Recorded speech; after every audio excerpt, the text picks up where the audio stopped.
جدو مختار سقفی دے سپاہی پیچھے لگے نا، ایک یزیدی فوجی نسدیا نسدیا نسدیا امام زین العابدین دے گھر داخل ہو۔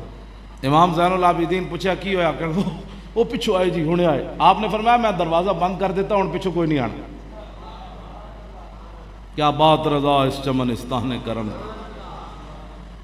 فرمایا کی مسئلہ ہے تینوں، بڑا خوف زدہ ہے۔ جناب کی پوچھ دیو کی مسئلہ ہے؟ او مختار سقفی دے سپاہی ایک ایک یزیدی نو چن کے قتل کر رہے ہیں، تے میں بھی کربلا وچ موجود ہوں، تے میں نو میرے پیچھے لگے، تے میں تہاڈا گھر کھلا ویکھیا تے بڑا ہے۔ آپ نے فرمایا رہو، آرام نہ رہو، اے کمرہ ہے، روٹی کھا، پانی پی، جو بھی ہے۔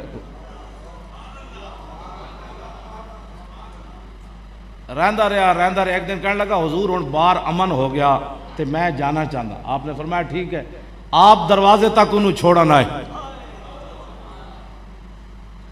تے جدو دروازے تے پہنچے تے انہیں کہا حضور تسی میں نو پہچانیا نہیں؟ فرمایا جلیا چھاڑ اس گل نو پہچانیا یا نہیں؟ آخر وہ کو رہن نہ ہویا، انہیں کہا حضور تسی میں نو پہچانیا نہیں، کربلا وچ میں تواڈے مقابلے چ کھڑا سی یزید دے لشکر۔